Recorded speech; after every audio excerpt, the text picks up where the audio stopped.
Hello students, आज के इस वीडियो में हम सॉल्व करेंगे क्लास 10 चैप्टर 3 एक्सरसाइज 3.2 का क्वेश्चन नंबर 2।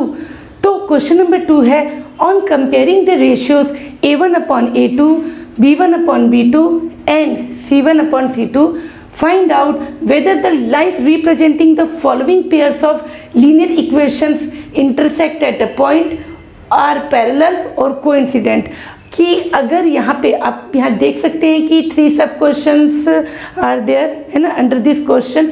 तो ये जो pair of linear equations in 2 variables दिए हुए हैं, अगर हम इनके लाइंस ड्रॉ करते हैं, अगर हम इसको ग्राफिकली रिप्रेजेंट करते हैं, तो क्या ये दोनों लाइंस एक दूसरे को किसी एक पॉइंट पे इंटरसेक्ट करती है, या एक दूसरे के साथ कोइंसाइड होती है, या एक दूसरे के पैरेलल होती है। ये हमें पता लगाना है। कैसे पता लगाना है? जो आपको यहाँ पे रेशियोज दिए हुए हैं उसको देखते हुए पता लगाना है। तो यहाँ पे a1 upon a2, b1 upon b2 और c1 upon c2। a1 upon a2 क्या है? मैंने जो आपको इंट्रोडक्शन पार्ट बताया था उसमें आपको बताया है कि a1 अपॉन a2 यानी कि 5 और 7 है ना। ये जो है आपका कोफिशिएंट ऑफ x ये हो जाएगा a1 अपॉन a2 है ना, a1। और यहाँ पे जैसे इस क्वेश्चन की बात करें तो a1 है 5, a2 है 7। कोफिशिएंट ऑफ y होता है b1 -4 और यहाँ पे b2 हो जाएगा 6। एंड c1 c2 क्या होता है? ये होता है हमारा constant term. c1 is equal to 8 and c2 is equal to -9।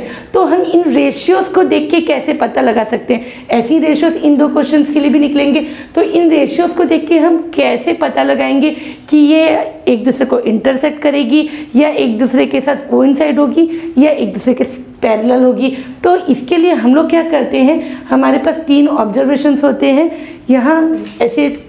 अगर यदि इफ a1 अपॉन a2 है ना is not equal to b1 upon b2, then the given pair of linear equations will have a unique solution.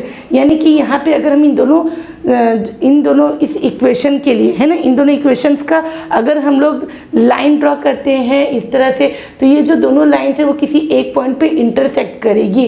तो यहाँ पे क्या हो जाएगा, ये जो दोनों लाइन्स है, लाइन्स क्या होगी? इंटरसेक्ट एट अ पॉइंट है ना। 2 lines intersect at a point. Okay, इस तरह का हमारा आएगा। सेकंड क्या हो सकता है? If a1 upon a2 okay is equal to b1 upon b2 is equal to c1 upon c2।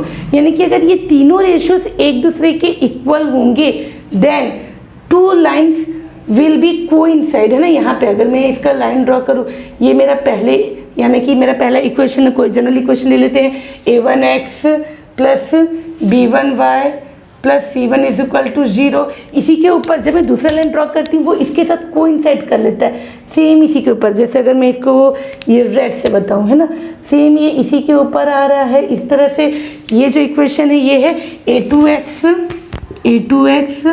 Plus b2y plus c2 is equal to 0। तो ये एक दूसरे के साथ कोइंसाइड कर ले रहा है, यानी ये एक दूसरे को कितने पॉइंट पे इंटरसेक्ट कर रहा है? हर एक पॉइंट, इस पॉइंट पे भी इंटरसेक्ट कर रहा है, इस पॉइंट पे भी कर रहा है, इस पे भी कर रहा है, इस पे भी कर रहा है, इस पे भी कर रहा है। यानी ये जितने भी जहाँ तक ये मिला है उतने पॉइंट पे ये इंटरसेक्ट कर रहा है। Means it will have infinitely many solution. यहाँ पे क्या आ जाएगा आपका? यहाँ पे आपका आ जाता है यूनिक सॉल्यूशन है ना, क्योंकि 2 लाइन्स कभी भी एक दूसरे को 1 एंड ओनली 1 पॉइंट पे इंटरसेक्ट करती है। तो यहाँ पे तो आपका आ जाएगा यूनिक सॉल्यूशन, बट यहाँ पे क्या है, हर पॉइंट पे इंटरसेक्ट करेगा। तो यहाँ पे आ जाएगा infinitely many solution, infinitely many solution. Okay, और यहाँ पे क्या हो जाएगा, यहाँ पे जो ये तीनों रेशियोज इक्वल थे, यानी ये कोइंसिडेंट हो रहा है। हमारे जो लाइन्स है वो क्या हो रहे हैं, वो एक दूसरे के साथ कोइंसाइड हो जा रहा है, कोइंसाइड। ओके, तो ये इसका हो गया। तीसरा क्या हो सकता है? If a1 upon a2 is equal to b1 upon b2 but not equal to c1 upon c2। यानी 2 रेशियोज तो आपस में इक्वल है, लेकिन तीसरा रेशियो आपस में इक्वल नहीं है। इन दैट केस क्या होगा, जब हम लोग ग्राफ ड्रॉ करते हैं ना, ये एक्स वाई, यहाँ पे भी ये एक्स वाई, यहाँ पे भी एक्स वाई, वैसे यहाँ पे भी ये एक्स वाई। तो मान लो ये पहले इक्वेशन का लाइन है और ये जो है ये दूसरे इक्वेशन का लाइन है, तो ये एक दूसरे के क्या आते हैं, पैरेलल आते हैं ना। मान लो इसी क्वेश्चन का नाम है a1x plus b1y plus c1 is equal to 0 और इसका नाम है a2x plus b2y plus c2 is equal to 0। तो आप ये देख सकते हैं कि ये दोनों एक दूसरे के पैरेलल है, तो ये कभी भी टू पैरेलल लाइन एक दूसरे को कहीं पर भी इंटरसेक्ट नहीं करती है। इंटरसेक्ट नहीं करेगी तो क्या इसका सॉल्यूशन निकल पाएगा? जी नहीं निकल पाएगा, means it will have no solution, है ना। और ये जो लाइन्स है ये क्या हो जाएगी, parallel, the lines are parallel, और यहाँ पे क्या आ जाएगा, it will have no solution. तो इन रेशियोज़ को कंपेयर करके हम लोग ये तीन, हमारे पास ये तीन ऑब्जर्वेशंस आते हैं, है ना।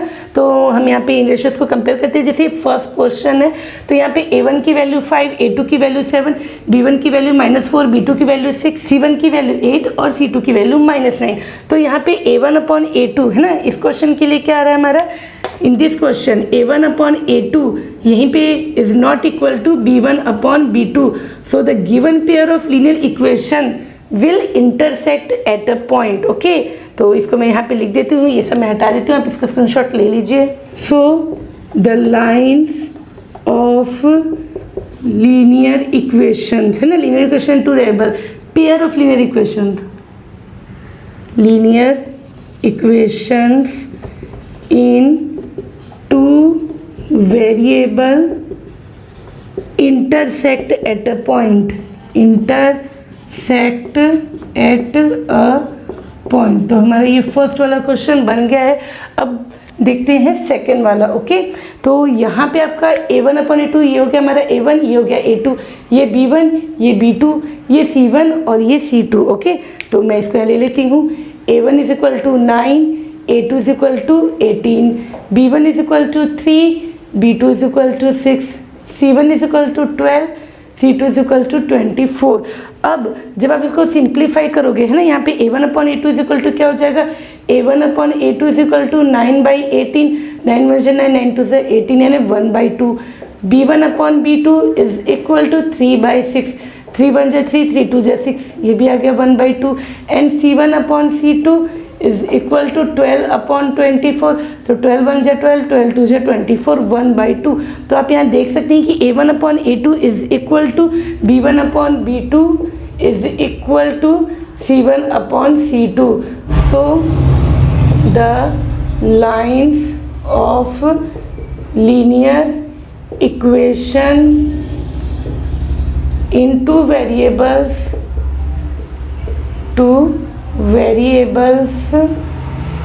कोइंसाइड, ये क्या हो जाएगा, एक दूसरे के साथ कोइंसाइड कर लेगा।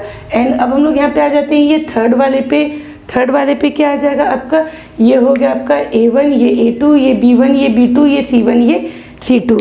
तो इन वैल्यूज़ को भी ले लेते हैं। a1 is equal to 6, a2 is equal to 2, b1 is equal to -3, b2 is equal to -1, c1 is equal to 10 and c2 is equal to 9। Okay, तो यहाँ पे क्या आ जा रहा है, यहाँ पे आपका a1/a2 इज इक्वल टू 6/2। तो ये जगह 2 1 2, 2 3 6 यानी 3/1। b1/b2 क्या आ जाएगा, -3/-1, ये कैंसिल, तो आ गया आपका 3/1, ये भी इक्वल आ गया। एंड c1/c2 क्या हो जाएगा, 10/9। तो यहाँ पे क्या हो जाएगा, a1/a2 is equal to b1/b2 is not equal to c1/c2। ये c1/c2 के इक्वल नहीं है। ये दो रेशियोज तो एक दूसरे के इक्वल है, बट ये जो रेशियो है वो इन दोनों के इक्वल नहीं है। तो हम क्या लिखेंगे, so the lines of linear equation will be parallel to each other.